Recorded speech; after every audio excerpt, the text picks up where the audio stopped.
Bonjour, je suis Efata sur Ado TV. Nous sommes dans l'émission Randonnée Lecture. Aujourd'hui, je vous amène à la bibliothèque Trésor de la maison TV5 Monde. Nous sommes précisément à la recherche d'un roman togolais. N'oubliez pas vos masques, suivez-moi. Ça doit être ici.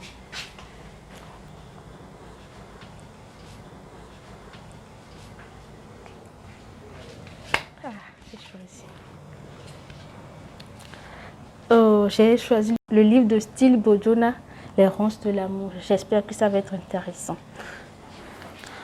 Je vais le lire et après je vous reviens pour les résumer.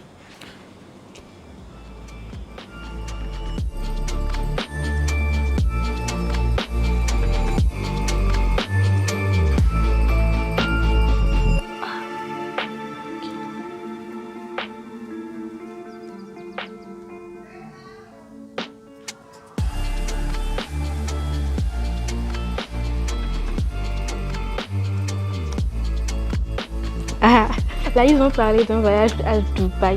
Mon rêve, c'est d'aller à Dubaï, donc un jour j'irai. L'histoire commence comme ça. Jonas, un riche homme d'affaires, beau, mignon, élégant. Il avait tout pour plaire. Et Mira, une femme très jolie, magnifique, superbe.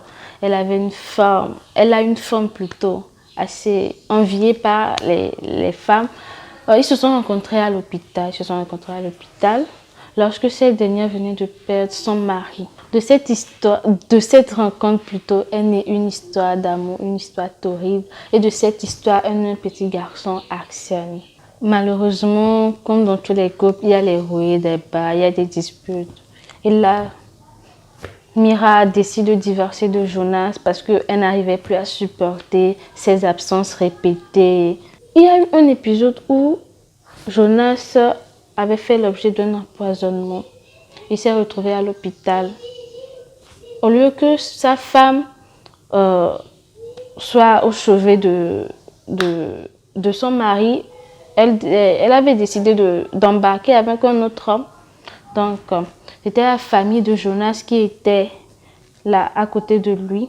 Et là, après, ils ont décidé, avec le soutien de sa sœur, de sa famille, d'engager un détective privé qui a révélé l'histoire de Mira, cette femme qui avait l'habitude de se marier et par la suite de divorcer, ou bien de chercher la mort de cet homme pour se retrouver avec son genre. Malheureusement, elle a appris cette eau grâce à sa mère qui, elle aussi, elle a l'habitude de se marier, mais elle ne cherchait pas la mort de ses maris.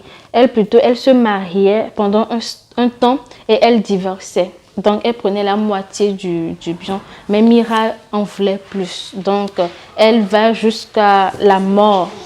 Elle va jusqu'à la mort des maris. Jonas ne s'est pas laissé abattre par l'empoisonnement. Il a repris tous ses sens et il était comme au début de cette histoire. Mais Mira a tenté par tous les moyens de reconquérir Jonas. Elle le suivait lors de ses voyages. Et elle a réussi le jour, la veille de l'anniversaire de leur garçon. Elle était venue bien habillée, se déhanchait sous prétexte qu'elle voulait être là pour son garçon. Ils ont recommencé leur histoire d'amour torride. C'est vrai, la famille de Jonas n'était pas d'accord avec l'histoire, mais ils ne pouvaient rien dire. Malheureusement, un soir, Jonas a piqué une crise. Affolée, Mira avait pris le téléphone et appelé directement la sœur de Jonas, Janine. Donc, c'est la sœur de Jonas qui appelait l'ambulance et était venue prendre Jonas pour l'amener à l'hôpital. Par la suite, la sœur de Jonas, Janine, elle était venue voir si le petit garçon n'avait pas vu la scène, mais elle n'avait pas vu le petit garçon, mais plutôt elle a vu un journal, un petit cahier, et qu'elle a commencé par fouetter. Et là, elle reçoit un appel de Mira pour annoncer que son frère n'a pas survécu. Donc, effondrée Bon, toujours le journal à main. Elle fouettait, elle avait découvert un truc dans le journal. Je ne sais pas ce qu'elle a découvert.